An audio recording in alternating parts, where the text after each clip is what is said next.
आज से मैं आपको भक्तमाल सुनाने जा रही हूँ, सिर्फ हिंदी में।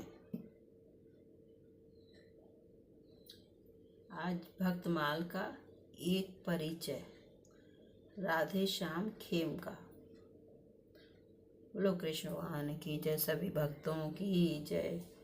भगवान श्री कृष्ण के चरण कमलों की अविचल स्मृति सारे पाप ताप तथा अमंगलों को नष्ट कर देती है और परम शांति का विस्तार करती है।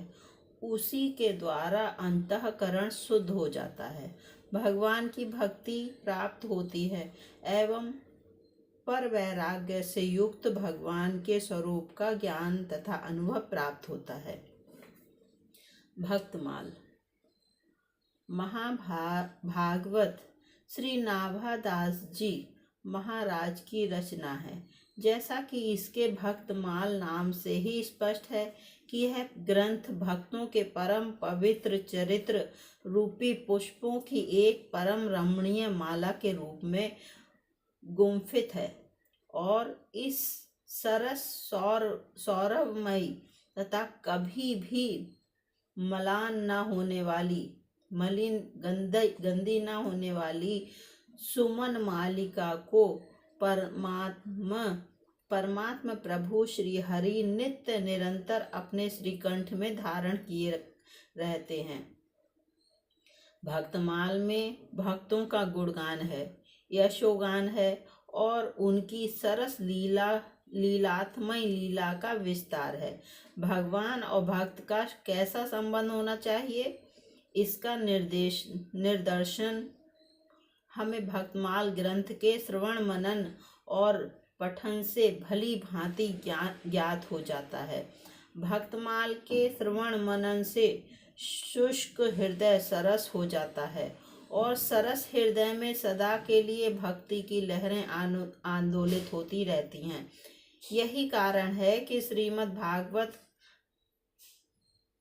तथा श्री राम कथा के प्रवक्ता आचार्यगण भक्तमाल के भक्तों का दृष्टांत देकर सांगोपांग भक्ति रसों को संपुष्ट करते हैं।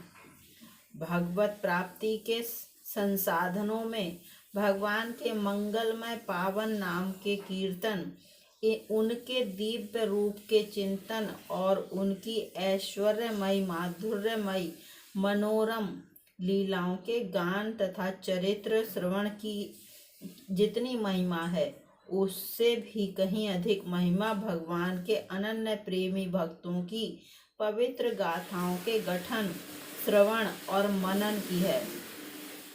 भगवान ही जब भक्तों की महिमा का मुक्त कंठ से गान करते हैं तो ऐसे सौभाग्यशाली भक्तों की महिमा की क्या सीमा।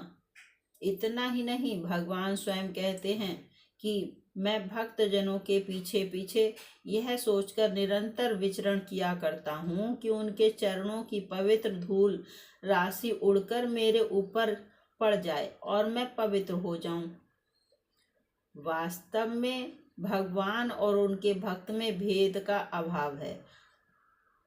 इसलिए भगवान का कथन है कि मेरा भक्त संपूर्ण लोक को पावन बना देता है।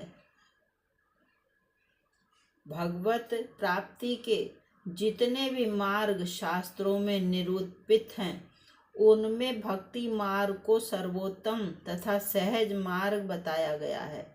भगवान कहते हैं कि संपूर्ण योगियों में भी जो श्रद्धावान योगी मुझ में लगे हुए अंतरात्मा से मुझको निरंतर भजता है, वह योगी मुझे परम श्रेष्ठ मान्य है। भक्तों और उनकी भक्ति का मार्ग सबके लिए कल्याणकारी है। भगवान के प्रिय भक्तों की पुनीत कथाएं अनादि काल से विश्व के इतिहास में गाई जा रही हैं और अनंत काल तक गाई जाती रहेंगी।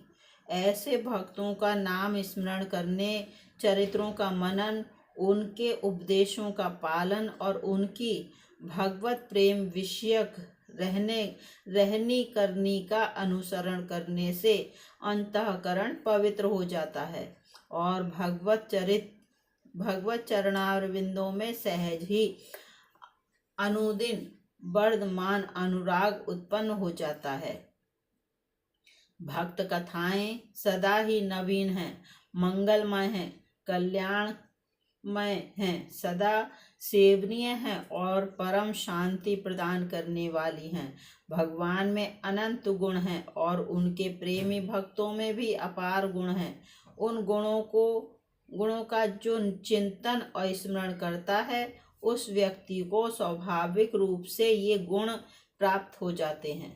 अपने जीवन को उज्जवल सद्गुणों से युक्त तथा भक्तिमय बनाने के लिए भक्तों के चरित्र रूपी सुधा सिंधु में अवगाहन करना चाहिए। भगवत प्राप्ति के लिए साधन करने वालों को भक्तों के चरित्रों के पठन, श्रवण और मनन करने से बहुत लाभ होता है। भक्तों के चरित्र मन को आह्लादित करते हैं और संसार में महान कष्ट से मुक्ति दिलाते हैं। जब से भगवान हैं तभी से उनके भक्त हैं और जब से भगवान की कथा है तभी से भक्तों की कथा का शुभारंभ है। अकेले भगवान की कोई लीला भी बन नहीं सकती। भक्त भगवान के लीला सहचर हैं। इस प्रकार यह सिद्ध है कि जिस प्रकार भगवान और उनकी कथा अनादि हैं उसी प्रकार भक्त और उनकी कथा भी अनादि हैं। भक्त और भगवान का नित्य साहचर्य है। यह बड़ी विलक्षण बात है कि स्वयं परमात्मा प्रभु जब शिव रूप धारण करते हैं तो वे राम रूप के भक्त बन जाते हैं, तो कभी राम रूप में शिव की उपासना करने लगते हैं। एक ही प्रभु भक्त की भावना के अनुसार अनेक रूपों में होकर उनके इष्ट का रूप धारण कर परस्पर एक दूसरे के भक्त बन जाते हैं और एक दूसरे को वर भी प्रदान करते हैं। भगवान की यह लीला भक्त को आह्लादित करने के लिए होती ही रहती है। यद्यपि वेदों, पुराणों आदि सत शास्त्रों में भक्त और भगवान के चरित्र बड़े ही मनोरम रूप में वर्णित हैं और अनेक भक्त कवियों ने स्वतंत्र रूप से भी संस्कृत आदि भाषाओं में भक्तों के मनोरम चरित्र प्रस्तुत किए हैं। तथापि श्री नाभादास जी के भक्तमाल में जिन जिन भक्तों की कथा आई है वह बड़ी ही सरस, कल्याणकारिणी और मन को आनंदित करने वाली है। भक्तमाल सामान्य रचना नहीं है, अपितु यह एक आशीर्वादात्मक ग्रंथ है। तपस्वी, सिद्ध एवं महान संत की अहेतुकी कृपा और आशीर्वाद से इस ग्रंथ का प्राकट्य हुआ है, इसलिए इसकी इतनी महिमा है। आज मैंने आपको भक्तमाल का एक परिचय दिया। कल को मैं आपको भक्तमाल का प्राकट्य रोचक कथा सुनाऊंगी। देखिए, ये सुनाऊंगी मैं कल से भक्तमाल के प्राकट्य की रोचक कथा। प्लीज़ आप रोज़ सुने। भक्तों की कथा है, आप भी भक्त हैं। अगर आप सुन रहे हैं तो आप भी भक्त ही हैं।